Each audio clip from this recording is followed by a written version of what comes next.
সকালের পুজো কমপ্লিট।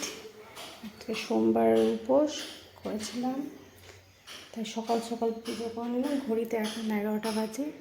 এখন আমি আমার কাজের উদ্দেশ্যে বেরিয়ে পড়বো। 15 মিনিটে রেডি হতে হবে। পুজো আজকের মতো কমপ্লিট। এবার সন্ধ্যাবেলায় মা সন্ধ্যা দেবে।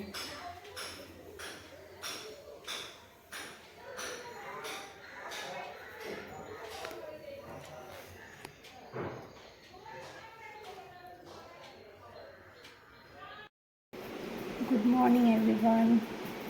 এই যে 15 মিনিট রেডি হয়ে গেছি, এখন আমি বেরোবো। তার জন্য প্রস্তুতি নিয়ে নিয়েছি বেরোনোর জন্য।